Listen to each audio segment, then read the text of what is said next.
interação e comunicação na aula de matemática. E temos connosco a professora doutora Margarida César e o professor doutor João Pedro da Ponte, ambos do Departamento de Educação da Faculdade de Ciências da Universidade de Lisboa.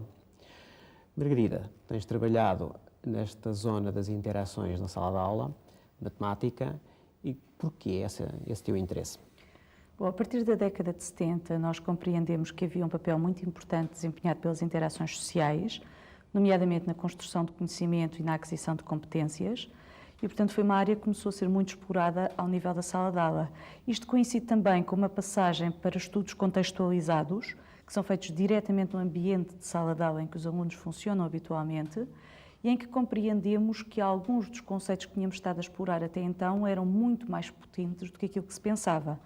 Por exemplo, com o aparecimento dos escritos de Vygotsky, compreendeu-se que havia vantagem por as crianças a interagir entre elas e que havia progressos por parte das crianças quando elas interagiam. Mas o Vygotsky estava ainda convencido de que era necessário um par mais competente para progredir. E, portanto, isto punha alguns problemas do ponto de vista pedagógico, porque se era necessário um par mais competente, então nós não conseguíamos promover nada de benéfico para o que era mais competente.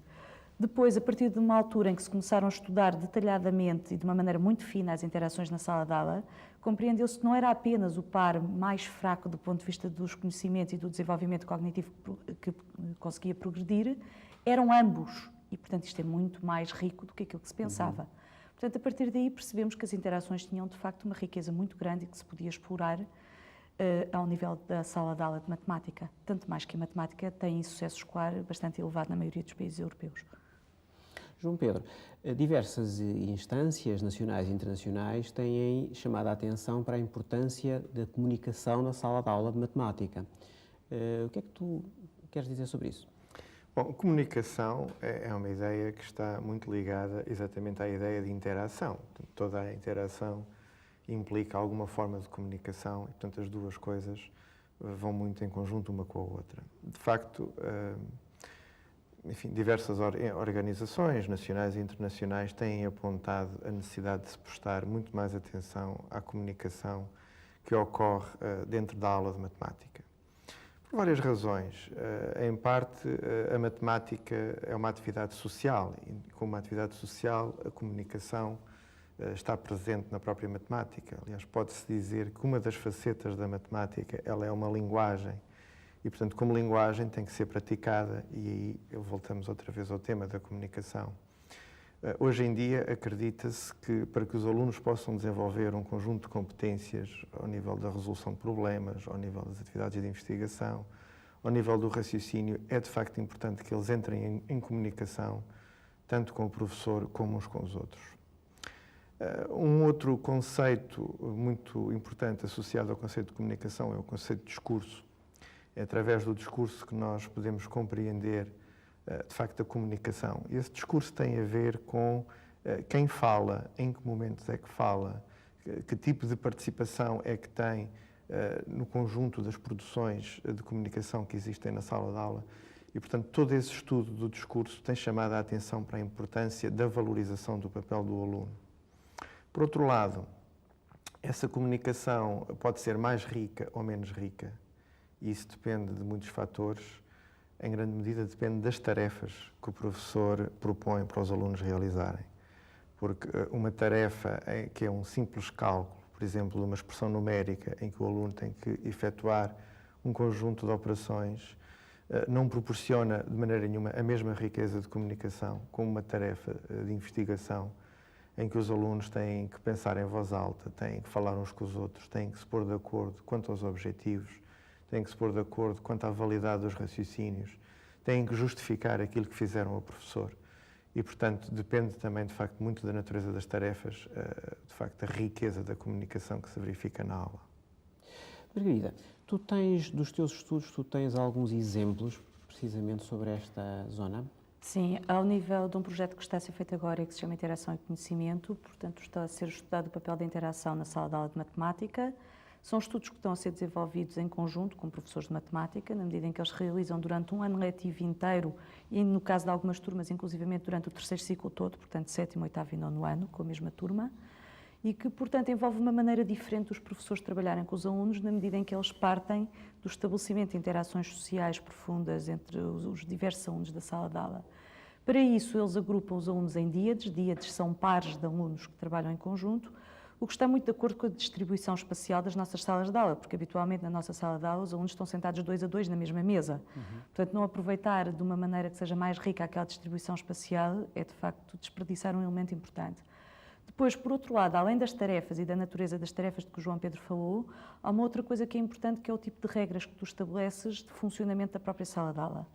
E, portanto, os alunos são, de facto, habituados, por um lado, a justificar aquilo que fazem, por outro lado, a ouvir as justificações dos outros. É uma coisa que não é muito habitual, as pessoas estarem preparadas para dar tempo ao outro para pensar, para que o outro consiga expor uma ideia que é completamente diferente da sua, para verem as argumentações que ele utiliza e serem capazes de rebater essas argumentações. E, portanto, há todo um trabalho que é feito nesse sentido. Por outro lado, quando tu fazes um trabalho deste tipo, mesmo alunos que habitualmente eram muito desmotivados e que participavam muito pouco na aula de matemática, passaram a participar, porque toda a gente justifica aquilo que faz, toda a gente dá argumentos e, portanto, isso faz com que haja uma outra postura em relação à própria matemática. Para além disso, há um outro aspecto que me parece que é importante salientar, é que os alunos habitualmente têm muito medo dos erros que cometem.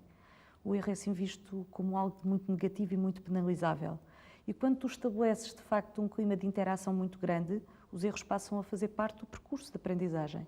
E, portanto, são explorados também, tal como são exploradas estratégias de resolução que conduzem a soluções corretas. E isto demonstra também uma das capacidades das interações sociais, que é os alunos aprenderem por si próprios e aprenderem com os seus próprios erros. Portanto, há toda uma ligação com a matemática e toda uma atitude positiva em relação às várias estratégias que são encontradas, que é de facto muito mais rica do que num método meramente expositivo. E, portanto, eles habituam-se a que há várias estratégias de exploração de uma mesma questão e que as várias estratégias podem ser interessantes, habituam-se inclusivamente a ver que diferenças existem entre as diversas estratégias que conduzem a respostas corretas, porque por vezes mais do que uma pode conduzir a uma resposta correta. João Pedro, então, qual é que é o papel do aluno? Bem, o aluno participa sempre em qualquer aula, no discurso dessa aula, mesmo quando está silencioso, ou mesmo quando se limita a pequenas trocas com o colega do lado, que muitas vezes o professor não ouve. Mas não é essa a forma mais interessante e mais produtiva da participação, de facto, do aluno no discurso da sala de aula. Para além das respostas que o aluno possa dar e que interessa que sejam respostas desenvolvidas e que correspondam a argumentações, o aluno pode fazer explicações em que ele procura que os colegas, o próprio professor, compreendam aquilo que ele está a pensar, pode apresentar justificações em que o aluno apresenta as razões pela qual considera que determinada ideia é verdade ou não é verdade. Portanto, para que o aluno possa desenvolver essa multiplicidade de formas de participação no discurso da aula, é importante que o professor tenha um conjunto de atuações. Nomeadamente, é importante que o professor habitue os alunos a que eles tenham que ouvir, responder, fazer perguntas ao professor e uns aos outros. Usar uma diversidade de ferramentas para raciocinar, estabelecer conexões, resolver problemas e comunicar. Ter iniciativa de formular problemas e fazer perguntas, fazer conjecturas, apresentar soluções, tentar convencer-se a si próprios e aos outros da validade de determinadas representações, soluções, conjecturas e respostas e apoiar-se em argumentos matemáticos para determinar a validade das afirmações. Nisto tudo, muitas vezes pode haver uma questão que é, mas os alunos, ao comunicarem, não comunicam com falta de rigor matemático. Esta preocupação numa linguagem rigorosa é evidentemente uma preocupação importante da disciplina de matemática. Mas o professor precisa de ter consciência que esse rigor é um objetivo para o qual é preciso trabalhar, que não se alcança de um momento para o outro. E é encorajando os alunos a exprimirem-se, ajudando-os a usar uma linguagem cada vez mais aperfeiçoada, que o professor pode ajudar os alunos a desenvolverem exatamente esse sentido do rigor. Não é fazendo com que os alunos estejam calados ou imitem simplesmente aquilo que o professor diz, que se consegue da melhor maneira desenvolver esse tipo de competência nos alunos. Margarida, isto que o João Pedro acabou de dizer parece que aponta para um outro tipo de sala de aula de matemática. Sim, aponta para um tipo de sala de aula completamente diferente, porque o contrato didático que tu estabeleces é também completamente diferente. Portanto, aponta para aprendizagens onde os alunos têm um papel muito mais ativo, onde o professor tem um papel muito mais de orientador e não de expositor de matéria que os alunos depois vão repetir. Por outro lado, aponta também para uma aula onde a autonomia é muito grande por parte dos alunos, onde eles estão muito habituados a procurar informação, a sugerir inclusivamente tarefas para fazer na sala de aula de matemática. E onde, portanto, têm toda uma vivência da sala de aula de matemática que depois é transportada também para a integração deles na escola. Eles adquirem uma posição muito mais crítica, portanto, adquirem também skills ao nível da socialização, que não deixa de ser importante. Não é apenas o conhecimento de matemática e as competências matemáticas que estão a ser desenvolvidas, é todo um conjunto de capacidades que acaba por ser desenvolvido a partir do momento em que eles estabelecem interações que permitem criar também um melhor clima de aula e uma melhor integração por parte de todos os alunos que fazem parte de uma turma. João Pedro, e como é que o professor pode desenvolver este tipo de sala de aula? Bem, o professor, enfim, tem que procurar incentivar os alunos a participarem, de facto, no discurso com uma certa espontaneidade, com uma certa naturalidade. Isso pode significar uma aula diferente daquela aula em que se ouve cair um alfinete.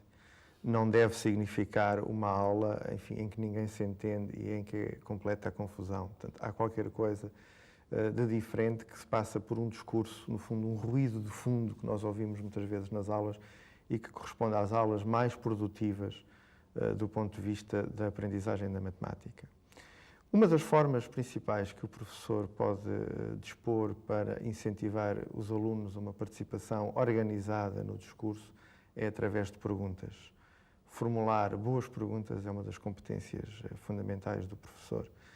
E essas perguntas podem ser perguntas muitas vezes orientadas, cuja resposta é sim, não.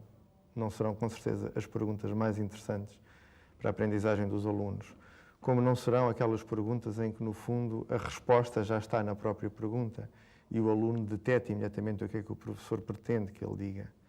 Portanto, convém que o professor, antes de cada aula, pense o que é que podem ser algumas boas perguntas para fazer em determinados momentos da aula e depois, no momento, ou faz essas perguntas ou faz outras, mas a preparação foi decisiva para que o professor seja capaz, na altura própria, de encontrar boas questões que suscitem, de facto, raciocínio e reflexão por parte dos alunos.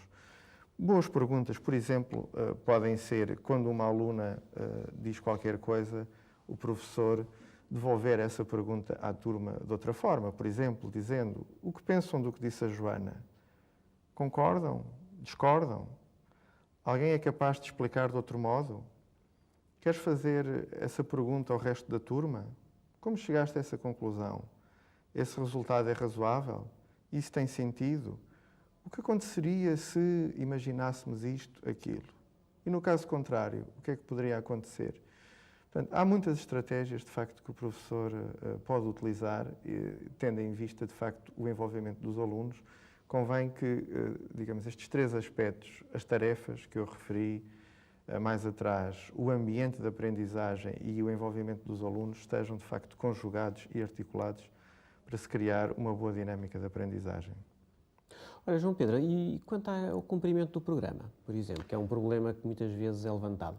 Bom, o cumprimento do programa deve ser equacionado em termos dos seus objetivos. E dentro dos objetivos gerais do programa, um deles diz respeito exatamente ao desenvolvimento da capacidade de comunicação a diversos níveis.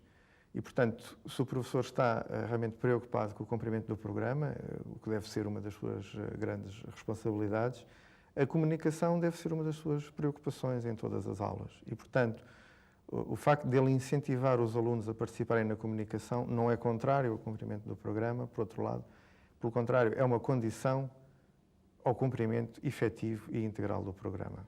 Além disso, quando os alunos se habituam a trabalhar a nível interativo, há, a partir de um certo momento, um ritmo de trabalho que é também muito mais intenso e, portanto, isso permite também, depois, a partir de um certo momento, que o cumprir do programa deixe de ser um problema. Bom, resta-me agradecer a vossa participação e ficamos por aqui hoje.